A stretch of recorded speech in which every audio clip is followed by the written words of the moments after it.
Hello, aspirants. Welcome to Bhagyalakshmi IAS institute way passion with purpose. So ఈరోజు మనము నిన్ననైతే తెలంగాణలోని paper చూసామండి group one. So చాలామంది important themes ఏంటి, ఎలా చదవాలి అని అడిగారు కదా.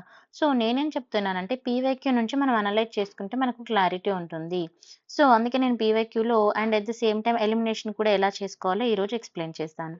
సో చూడండి, మనం నిన్న 19 వరకు చెప్పుకున్నాము. ఈరోజు వచ్చేసి ఈ క్వశ్చన్ నెంబర్ 20. మరి క్వశ్చన్ నెంబర్ 20 తీసుకుంటే match the following UN conventions ఏమన్నారండి? యూఎన్ కన్వెన్షన్స్ ని మ్యాచ్ చేయమన్నారు విత్ దేర్ రెస్పెక్టివ్ సబ్జెక్ట్. వాటి యొక్క రెస్పెక్టివ్ సబ్జెక్ట్ తోటి మ్యాచ్ చేయమన్నారు. మరి ఇక్కడ చూడండి ఏమి ఇచ్చారు. ఫస్ట్ ఆఫ్ ఆల్ ఇక్కడ convention on the prevention and punishment of the crime of genocide ఇక్కడ గుర్తుపెట్టుకోవాలి, ఇక్కడ ఇది అడిగారు అనేది. ఓకే, నెక్స్ట్ కన్వెన్షన్ దేనికండి? రిడక్షన్ ఆఫ్ ద స్టేట్లెస్నెస్ అన్నాం. ఆ తర్వాత కాంటినెంటల్ షెల్ఫ్ అన్నారు. ఓకే, మరి నెక్స్ట్ లాస్ట్ వచ్చేసి క్లస్టర్ ఆఫ్ ద మ్యూటినీస్ అని అన్నారు. సో మరి ఇప్పుడు ఇవి దేనికి మ్యాచ్ ఎలా అవుతాయి మనకి ఎలా తెలవాలి? సో ఫస్ట్ మనం ఒకసారి ఇవి కూడా చూద్దాం సబ్జెక్ట్లో. లా లా ఆఫ్ ద సీస్ అన్నాడు, ఇక్కడ సి గుర్తుపెట్టుకోండి. తర్వాత డిజాస్టర్ మేనేజ్మెంట్, తర్వాత human rights, next health and environment and refuses. So ఇందులో ఒక్కటి మనం కరెక్ట్ మ్యాచ్ చేసుకున్నా మనము ఆన్సర్ వెతుక్కోవచ్చు. సో చూడండి ఇక్కడ కాంటినెంటల్ షెల్ఫ్ అనేది మనకు జనరల్గా ఈ సబ్జెక్ట్ ఎందులో వస్తుందండి? జాగ్రఫీ కదా. సో జాగ్రఫీలో ఇదేంటి మనకి సికి రిలేటెడ్ కదా కాంటినెంటల్ షెల్ఫ్ అనేది. సో ఇది C1 అని ఉంది. ఇప్పుడు మనం ఆప్షన్ చూసుకుందాం. C1 అనే ఆప్షన్ దేనిలో ఉంది చూడండి. ఇవి ఒక్కటి తెలిసినా కూడా ఇందులో C4 ఉంది, C5 ఉంది, C5 ఉంది, ఎలిమినేట్ చేసుకోవచ్చు. C1 వెళ్ళిపోవచ్చు మీకు రిమైనింగ్ తెలియకపోయినా కూడా. ఓకేనా. సో నెక్స్ట్ ఇంపార్టెంట్ తీసుకుంటే చూడండి, what is the implication for India of ratifying the additional protocol. అంటే ఇక్కడ తెలుగులో కూడా ఇచ్చారు చూడండి. అంతర్జాతీయ అణు ఇంధన సంస్థతో భారతదేశము అదనపు ప్రోటోకాల్ని ఆమోదించడం వల్ల ఏర్పడిన ఇక్కడ అంతఃసూచన ఏమిటి అని అన్నారు. అంటే ఇక్కడ చూడండి, international atomic energy agency IAEA full forms చూసుకోవాలండి. మరి దీని గురించి ఇక్కడ మనకి క్వశ్చన్ అడుగుతున్నారు కదా. మరి ఇప్పుడు ఇలాంటి క్వశ్చన్ వచ్చినప్పుడు మనం ఎలా చూసుకోవాలి, మనం ఎలా ఎలిమినేట్ చేసుకోగలుగుతాము అనే దానికోసం మనం చూసుకుందాం. ఇక్కడ చూడండి ఫస్ట్ వచ్చేసి ఇక్కడ మనకి క్లియర్గా IAEA అనేది మెన్షన్ అయింది కదా. నెక్స్ట్ చూడండి, India gets access to the nuclear technology. యాక్చువల్గా ఇది న్యూక్లియర్ టెక్నాలజీ రిలేటెడ్ అయినప్పటికీ మనకి మరి ఏ విధంగా ఇది అనేది చూసుకోవాలి. Nuclear technology trade with the nuclear supply groups of countries అని మాత్రమే అన్నాడు. ఏ కంట్రీస్ అన్నాడు? న్యూక్లియర్ సప్లై గ్రూప్ అని అన్నారు. సో మరి అది ఎంతవరకు రైట్ అవుతుంది? Next India get access import of uranium ఎక్కడి నుంచి తెచ్చుకుంటుంది? From the nuclear supply groups అని మళ్ళీ చెప్పారు. And India gets permission to import nuclear weapon technology from the nuclear weapon countries అన్నారు. సో ఇది ఆబ్వియస్లీ మనకి రాంగ్ అని తెలుసు. సో ఒక ఆప్షన్ ఎలిమినేట్ అయిపోయింది. నెక్స్ట్ ఇక్కడ తీసుకుంటే ఇక్కడ రెండిట్లో కూడా మనకి న్యూక్లియర్ సప్లయర్ గ్రూప్స్ నుంచే మనము యాక్సెస్ కానీ తీసుకుంటాము, లేదంటే ఇంపోర్ట్ కూడా అని అన్నారు. సో అప్పుడు మరి ఇది మనం ఈజీగా ఐడెంటిఫై చేసుకోవచ్చు, ఈ రెండు కూడా మనకి రాదు అని. సో మన ఇండియా గురించి కాబట్టి ఇక్కడ Indian civilian nuclear power established come under the IAEA safeguards. Remember this. ఓకేనా.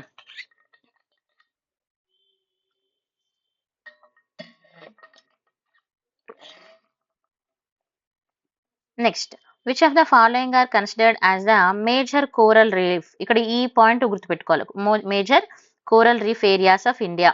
మనం చదువుకునేటప్పుడు కూడా చూసుకొని జాగ్రత్తగా ఎలా చదువుకోవాలో, IAEA అనేది ఏంటి, అది ఎందుకు, అండ్ మనం ఇక్కడ నుంచి సప్లై చేసుకుంటున్నాం అనేది కూడా చూసుకోవాలి. అండ్ దీంతో పాటుగా which of the following major coral reef. మరి ఇది వచ్చేసి మనకి ఏ టాపిక్ అండి? ఇది మనకి international organisation science and technology రిలేటెడ్గా వస్తుంది. ఇది వచ్చేసి ఇండియన్ జాగ్రఫీ రిలేటెడ్గా వస్తుంది. కోరల్ రీఫ్ ఇందాకనే మనం చూసాం. Coral reef area of India అన్నప్పుడు మరి కోరల్ రీఫ్ ఎక్కడెక్కడ ఉంది? ఇండియా అని అన్నాడు, ఇక్కడ స్పెషల్గా ఇండియా అని అన్నారు. సో ఇక్కడ మనకి 4 ఆప్షన్స్ ఇచ్చాడు. ఇక్కడ ఆప్షన్ చూసుకోండి, ABCD అని ఇచ్చారు. మరి ఇప్పుడు చూద్దాం, మనం ఒక్కటి ఎలిమినేట్ చేయగలిగిన ఆన్సర్ కరెక్ట్ చేయొచ్చు. సో చూడండి, గల్ఫ్ ఆఫ్ మన్నార్ మనందరికీ తెలుసు, ఇది రైట్ ఆన్సర్ అని కదా. తర్వాత లక్షద్వీప్ మనందరికీ తెలుసు. ఇప్పుడు ఈ రెండు ఉన్నది మనం చూసుకోవాలి. ఓకేనా. సో A అండ్ C ఖచ్చితంగా ఉండాలి. తర్వాత గల్ఫ్ ఆఫ్ కచ్ ఇది గుజరాత్లో ఉంది, ఇది మనకి తెలుసు. తర్వాత గల్ఫ్ ఆఫ్ ట్రోమి ఇది కొంచెం మనకు కన్ఫ్యూజన్. ఇప్పుడు చూద్దాం, ఫస్ట్ మనకి బాగా తెలిసింది ఏంటంటే గల్ఫ్ ఆఫ్ కచ్ చాలా మందికి తెలుసు. గల్ఫ్ ఆఫ్ కచ్ అంటే ఏంటిది? ఇది ఎక్కడుంది? గుజరాత్లో ఉంది కదా, గుజరాత్ దగ్గరలో. మరి ఇక్కడ D అనే ఆప్షన్ 3 ఉంది. సో ఆటోమేటిక్గా A అనేది ఎలిమినేట్ అయిపోయింది. ఓకేనా. నెక్స్ట్ లక్షద్వీప్. లక్షద్వీప్ మనది. మనందరికీ చాలా బాగా తెలుసు. సో, సి అనే ఆప్షన్ గూడా ఉండాలి ఖచ్చితంగా ఆన్సర్‌లో. సో, ఇది గూడా ఎలిమినేట్ అయిపోయింది. ఇప్పుడు ఈ రెండిట్లో మాత్రమే మనకి ఆన్సర్ ఉంది. మరి ఈ రెండిట్లో ఆన్సర్ ఉంది కాబట్టి ఇప్పుడు మనకి జనరల్‌గా గల్ఫ్ ఆఫ్ మన్నార్ అంటే మనకందరికీ తెలుసు కదా! ఐడియా ఉండే ఉంటది. బట్ గల్ఫ్ ఆఫ్ టోమీ అంటే మీకు ఐడియా ఉందో లేదో నాకు తెలియదు.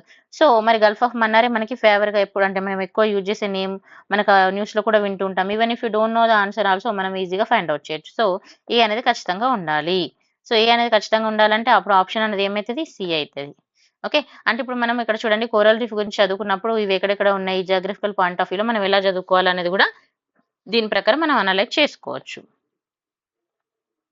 నెక్స్ట్ క్వెషన్ మరి. నెక్స్ట్ క్వెషన్ వచ్చేసి మనకి ఎన్వైర్న్మెంట్ అండ్ ఎకాలజీ రిలేటెడ్‌గా వస్తాయి. ఎందుకనంటే ఇక్కడ తలనోయ, డైలాగ్ ఈ డైలాగ్ అనే వర్డ్స్ మనం ఎక్కువ ఎన్వైర్న్మెంటల్‌లో చూసుకుంటాము. మరి ఇట్స్ రిలేటెడ్ టు వాట్ అని అన్నారు. ఇది దేనికి రిలేటెడ్? మనం జనరల్‌గా డైలాగ్ అనంగానే మనకు చాలా బాగా గుర్తు తెచ్చుకోవాలి. క్లైమేట్ చేంజ్‌లో ఇది ఎక్కువ వస్తా ఉంటది. సో, గుర్తుపెట్టుకోండి. సో, క్లైమేట్ చేంజ్ రిలేటెడ్‌గా వర్డ్ ఎక్కడన్నా ఉందో చూసుకుందాం. లేదంటే ఫస్ట్ చూడండి the UN talks on debt relief on the least development countries. So, ఇలా డెవలప్‌మెంట్ కంట్రీస్ రిలేటెడ్‌గానైతే ఇది రాదు. మనకు తెలుసు. తర్వాత జీ20 కంట్రీస్ టాక్స్ అని అన్నాడు. ఇది ఏంది టెక్నాలజీ ట్రాన్స్‌ఫర్ అన్నాడు. సో, టెక్నాలజీ రిలేటెడ్‌గా ఇది రాదు. తర్వాత డబ్ల్యూహెచ్ఓ టాక్స్ అన్నారు. COVID-19 pandemic. సో, ఇలా మనకి డైలాగ్ అనేది మనం జనరల్‌గా ఎక్కడ చూసుకుంటాము అనంటే, మనము ఎన్వైర్న్మెంట్ రిలేటెడ్‌గా చూసుకుంటాము. సో, అలా మనకేమొస్తుంది యూఎన్ క్లైమేట్ చేంజ్ టాక్స్ అనేది మనం ఈజీగా ఐడెంటిఫై చేసుకోవచ్చు. ఇక్కడ చూడండి డైలాగ్స్ కూడా అడుగుతున్నారు. సో, ఇలాంటివి మనం చూసుకోవాలి. Next arrange the following states based on the highest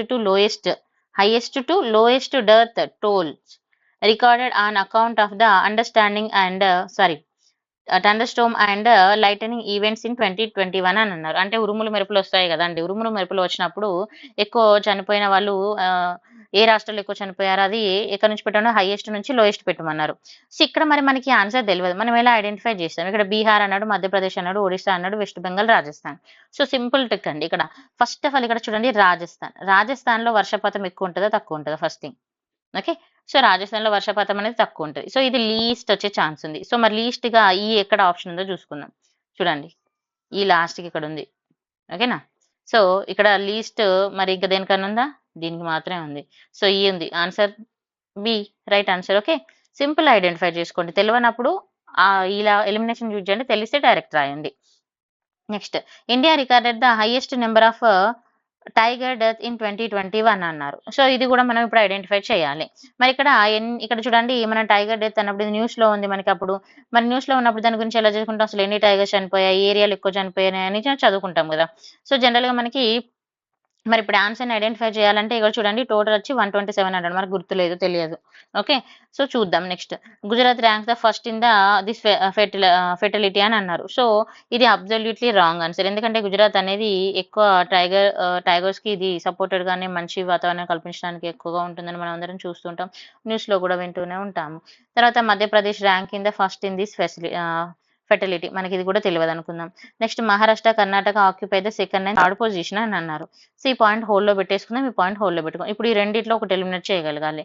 so, నేనేమంటున్నా అంటే గుజరాత్ అయితే కాదు అని నేనంటున్నా. ఇప్పుడు గుజరాత్ కానప్పుడు బి తీసేస్తాం. ఓకేనా? సో, బి తీసేస్తే మరి బి ఇందులో ఉంది. ఇది రాంగ్ అండ్ ఇది రాంగ్. రిమైనింగ్ ఏదండి? ఓకేనా? సో, ఒక్కటి ఎలిమినేట్ చేయగలిగినా కూడా ఆన్సర్ చేయగలుగుతాము. బట్ ఎలిమినేషన్ టెక్నిక్ అనేది అంటే don't think about the elimination technique. మీరు చదివిన దాన్ని బట్టే చేసుకోండి. ఈవెన్ ఇన్ కేస్ ఇంకా నాకేం రాదు అనుకున్న సందర్భంలో యూజ్ చేయండి.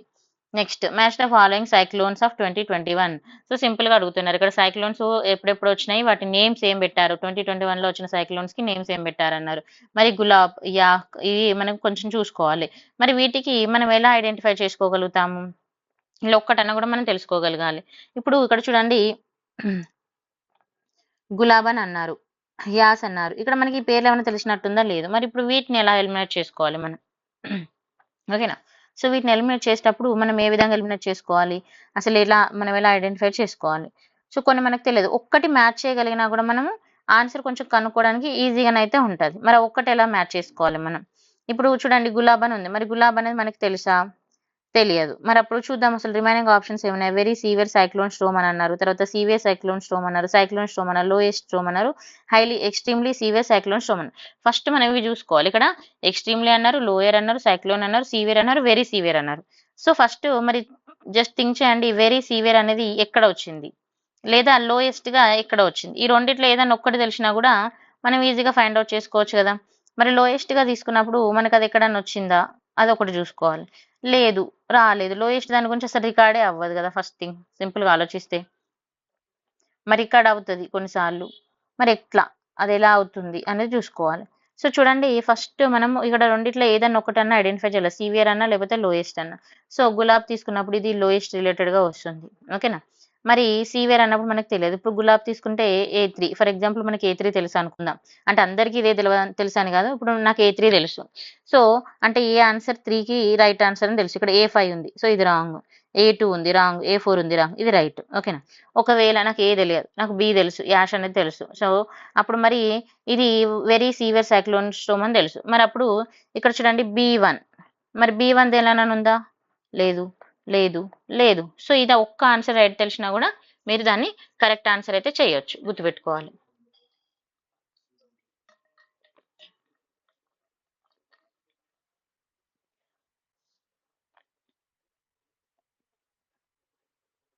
సో, నెక్స్ట్ ఆన్సర్ వచ్చేసి match the following corona virus variants with the originating countries అన్నారు. కరోనా వైరస్ ఎక్కడెక్కడ ఇది వచ్చింది అని అడుగుతున్నారు. ఎక్కడెక్కడ ఒరిజిన్ అయిందని. సో, ఇదైతే వెరీ సింపుల్‌గా చేయొచ్చండి. ఎందుకంటే డెల్టా మనందరికీ తెలుసు. డెల్టా ఎక్కడొచ్చిందండి? డెల్టా వచ్చేసి మనకి గుర్తుపెట్టుకోండి, డెల్టా వచ్చేసి ఇండియా.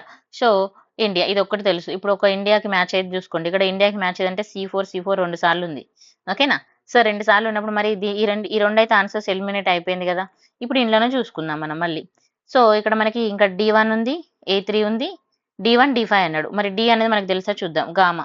గామా అంటే మరి ఎక్కడొచ్చింది? గామా అనేది బ్రెజిల్‌లో వచ్చిందా? లేదంటే సౌత్ ఆఫ్రికాలో వచ్చిందా అన్నాడు. సో, సౌత్ ఆఫ్రికాలో వచ్చిందా? బ్రెజిల్‌లో వచ్చిందా తెలిసినా గూడా మనం ఈజీగా ఐడెంటిఫై లేదు నాకు అది కూడా తెలీదంటే బి చూసుకోండి బెటా. సో, బెటా అయితే మనకి చాలా వరకి మనం వినే ఉన్నాం. ఎక్కడొచ్చింది? సౌత్ ఆఫ్రికాలో వచ్చింది గదా! సో, ఇప్పుడు ఈ 2 ఐడెంటిఫై చేసుకున్నా గూడా ఇది రైట్ ఆన్సర్ అని మీరు చేసుకోవచ్చు. అర్థమవుతుందా? సో, నెక్స్ట్ తీసుకుంటే కన్సిడర్ ద ఫాలోయింగ్ స్టేట్మెంట్. ఇక్కడ ఇండియన్ జియోగ్రఫీ అని అన్నారు. ఈ టాపిక్ వచ్చేసి ఎందుకు అనంటే ఇక్కడ లిటరసీ రేట్ ఇన్ ఇండియా. ఈ టాపిక్ దేనికి రిలేటెడ్ అండి? Literacy rate. నేను ఇక్కడ టాపిక్ నేమ్స్ కూడా రాస్తున్నా చూసుకోండి. సో, మరి లిటరసీ రేట్ ఏ విధంగా ఉంది అనే దాని గురించి చూసుకోవాలి. మరి ఏ విధంగా ఉంది చూద్దాం ఇక్కడ. మరి దీన్ని ఇంకేం చేయాలి? ఇక్కడ ఫాలోయింగ్ ద రిలేషన్ దాని ఏ విధంగా ఉంది దాని గురించి చెప్పమన్నారు. ఏదేది రైట్ ఆన్సర్ చెప్పాలి. Literacy rate in India at the time of independence తీసుకున్నప్పుడు 12% ఉందన్నాడు. Is it right? Okay. Right. Next 2011కి వచ్చేసరికి మరి ఎంతుందన్నారు? 76 అయిందన్నారు. సో, ఇక్కడ దొరికిపోయిందండి మన ఆన్సర్. ఇది 76% కాదు. మరి అప్పుడెంత? మరి నెక్స్ట్ చూద్దాం. Compare the adult literacy rate and youth literacy rate was 9% highest percent in 2011 అని అన్నారు. సో, ఇది మనకి రైట్. నెక్స్ట్ 2011 సెన్సస్‌లో తీసుకున్నప్పుడు literacy rate among the male was 80%. Yes. And ఇలా మనం చూసుకోవాలన్నట్టుగా. ఒక్క ఆన్సర్ ఎలిమినేట్ చేయగలిగినా చాలు. ఇప్పుడు 2007లో మనకు 76% ఇంక్రీజ్ అవ్వలేదు గదండీ 2011లో. సో, ఈ ఒక్క ఆన్సర్ తెలుసు. సో, ఇప్పుడు బి ఎలిమినేట్ చేయండి. బి ఎలిమినేట్ చేసినాం. సో, ఇక్కడ ఏసీడీఈ ఉంది. మళ్ళా బీడీఈ ఉంది. ఇప్పుడు ఈ రెండిట్లల్లా మళ్ళా ఏ గాని, బి గాని ఎలిమినేట్ చేయగలిగితే మనకు ఆన్సర్ వచ్చేస్తది. ఓకేనా? సో, లిటరసీ, రేస్ ఇలాంటివి కూడా చూసుకోవాలండి. Next women own A greater number of seats in the following state legislative assemblies అన్నాడు. ఇక్కడ ఏమన్నారు? వుమెన్ యొక్క సీట్ గురించి అడిగారండి. Greater number of seats in the అంటే ఏ స్టేట్ లెజిస్లేటివ్ అసెంబ్లీలో ఎక్కువ నెంబర్ ఆఫ్ సీట్స్ అనేది రావడం జరిగింది. డిసెంబర్‌లో జరిగిన ఎలక్షన్ రిలేటెడ్‌గా అని అడిగారు. సో, ఇలా చూసుకోవాలంటే వుమెన్ రిలేటెడ్‌గా కూడా అడుగుతున్నారు. అండ్ మనకి వుమెన్ బిల్ వచ్చింది గదా! సో, వుమెన్ బిల్ గురించి కూడా చూసుకోండి. Women reservation bill. ఓకేనా? మరి ఇక్కడ తీసుకుంటే జనరల్‌గా మరి ఆన్సర్ మనం ఎలా ఫైండ్ ఔట్ చేయగలుగుతామనంటే యాక్చువల్‌గా ఈ క్వెషన్ అనే దానికి మనకి ఈ ఆన్సర్ అయితే డిలీట్ చేయడం జరిగింది. ఎందుకనంటే ఈ క్వెషన్‌కి అక్కడ ప్రాపర్ ఆన్సర్ అనేది అప్పుడు సరిగ్గా వాళ్ళేమి ఇవ్వలేకపోవడము అనేది జరిగింది. సో, చూసుకోవాలి. నెక్స్ట్ నీతి ఆయోగ్. ఇదొచ్చేసి ఇండెక్సెస్ రిలేటెడ్‌గా వస్తుంది. పాలిటీ రిలేటెడ్ గూడా వస్తుంది. మరి ఇక్కడ as per the Niti Aayog health index round 4 అనన్నారు. ఇక్కడ మరి నీతి ఆయోగ్ రిపోర్ట్ ప్రకారము ఏమడుగుతున్నాడు? Which of the following state emerged as the best 3 performers in term of overall performance. ఏ 3 స్టేట్స్ బెస్ట్ పెర్ఫార్మర్‌గా ఉన్నాయి అని అడుగుతున్నారు. ఇందులో ఇండెక్స్ రౌండ్ 4 2019-20 ప్రకారము వాటి యొక్క పనితీరును బట్టి ఏ విధంగా అవి ఉన్నాయని అడుగుతున్నారు. సో, జనరల్‌గా తీసుకుంటే మనకిక్కడ చూడండి కేరళ, తమిళనాడు, తెలంగాణ, తర్వాత గుజరాత్, మధ్యప్రదేశ్, తర్వాత కేరళ, కర్ణాటక, కేరళ, గుజరాత్ అని అన్నారు. సో, మరి ఇలాంటి క్వెషన్ వచ్చినప్పుడు మనం ఏ విధంగా దీన్ని మనం అబ్జర్వ్ చేసుకోవాలంటే ఈ క్రింది వాటిలో నీతి ఆయోగ్ హెల్త్ ఇండెక్స్ ఇక్కడ హెల్త్ అని క్లియర్‌గా మెన్షన్ చేశారు గదా! సో హెల్త్ విషయంలో తీసుకున్నప్పుడు మరి ఏవి టాప్‌లో ఉంటాయి అనేది మనం ఇట్లా కొంచెం కొంచెం చూసుకోవాలి. ఓకేనా? సో చూడండి. మనకిక్కడ కేరళ, తమిళనాడు అండ్ ఇక్కడ తెలంగాణ ఇచ్చారు. తెలంగాణ అయితే హెల్త్‌లో బానే ఉంది. మనందరికీ తెలుసు. ఆంధ్ర గూడా మనం సౌత్ ఇండియా నుంచి తీసుకున్నప్పుడు ఈ 2 పేర్లు గూడా మనకి ఫెమిలియర్‌గా ఉంటాయి. బానే ఉంటది. సో ఆన్సర్ వచ్చేసి ఈ రెండిట్లలో ఉండాలిప్పుడు. సో ఈ రెండిట్లలో ఉన్నప్పుడు మరి కేరళ, తమిళనాడా లేకపోతే కేరళ, కర్ణాటక అనేది ఇంపార్టెంట్. సో మనం కర్ణాటక తీసుకుంటే ఇది కొంచెం రేర్ ప్లేస్‌లో వస్తుంది కాబట్టి సో కేరళ, తమిళనాడు అనేది మనం ఐడెంటిఫై చేసుకోవచ్చు. Next which of the following prime minister appointed the mandal commission and taken the decision to implement it's report. ఇక్కడ ఏమన్నారు which of the following prime minister, A prime minister ఇక్కడ మండల్ కమిషన్ ని నియమించింది అండ్ దాని యొక్క రిపోర్ట్ ని అమలు పరిచింది ఎవరు అని అడుగుతున్నారు. సో ఇది ఒకసారి మనం ఇలా కమిషన్స్ ఒకసారి చూసుకోవాలండి. మనకి పాలిటీ రిలేటెడ్ గా ఇది అడిగారు. సో కమిషన్స్ అనేవి మనం జాగ్రత్తగా చూసుకోవాలి. ఇది వచ్చేసి మురార్జీ దేశాయ్, విశ్వనాథ్ ప్రతాప్ సింగ్ అండి. Okay. Next make in India programme తీసుకుంటే ఇదొచ్చేసి గౌట్ పాలిసీస్ రిలేటెడ్‌గా. Make in India effort on Indian railways. దీని యొక్క ఇండియన్ రైల్వేస్ ఏ విధంగా ఎఫెక్ట్ చూపించింది అని అడుగుతున్నారు. సో ఫస్ట్ ఇది మనకు ఆన్సర్ తెలుసు. First semi high speed train Vande Bharat ఇది అందరికీ తెలుసు. సో ఆన్సర్ వందే భారత్ చూడగానే మనం చేసేయొచ్చు. ఒకవేళ మీకు తెలవదనుకున్నా కూడా జస్ట్ ఈ ఆప్షన్ చూసుకున్నా సరిపోతుంది. ఎందుకంటే వందే భారత్ అనేది చాలా ఫేమస్. చాలా న్యూస్‌లో మనం చూసే ఉంటాం గదా! సో చూసుకోవాలి. నెక్స్ట్ క్వెషన్ వచ్చేసి ఇండెక్సెస్ నుంచి వచ్చిందండి. According to the export preparedness index 2020 following not ఇక్కడ ఏమన్నాడు క్లియర్‌గా చూడండి. Not part of the government of India scheme అని అన్నాడు. గవర్నమెంట్ ఆఫ్ ఇండియా స్కీమ్‌లో పార్ట్ కానిది అని అన్నాడు. సో ఇప్పుడు ట్రాన్స్‌పోర్ట్ మార్కెటింగ్ అసిస్ట్‌మెంట్ స్కీము, తర్వాత ట్రేడ్ ఇన్‌ఫ్రాస్ట్రక్చర్ ఎక్స్‌పోర్ట్, తర్వాత ప్రైమరీ గూడ్స్ ఎక్స్‌పోర్ట్ స్కీము ఇదొక్కటి మనకి డిఫరెంట్. అండ్ తర్వాత మర్చెంట్ ఎక్స్‌పోర్ట్ స్కీమ్ మనకి ఏ ఆన్సర్ తెలవనప్పుడు కొంచెం ఆలోచించి ఆన్సర్ చేయగలిగేలా ఉండాలి. ఎందుకంటే ఇక్కడ నాట్ అని అన్నారు. ఇక్కడ according to the export preparedness ఇండెక్స్‌లో మరి ఈ ప్రైమరీ దాన్ని మనం ఎక్కువగా యూజ్ చేయకుండా ఉండే ఛాన్సెస్ ఉంటుంది కాబట్టి చూసుకోవాలి. అంటే ప్రాథమిక వస్తువుల ఎగుమతి, దిగుమతి గురించి మరి అది ఉంటుందా? ఉండదా? అలా మనం ఒకసారి చూసుకుంటే మనకు క్లారిటీ వచ్చేస్తుంది. ఓకేనా? సో ఓకే అండి. నేను రిమైనింగ్ వీడియో ఇంకొక 1 అవర్ తర్వాత మళ్ళీ పెడతాను. Thank you so much for watching. If you like the video like, share and subscribe.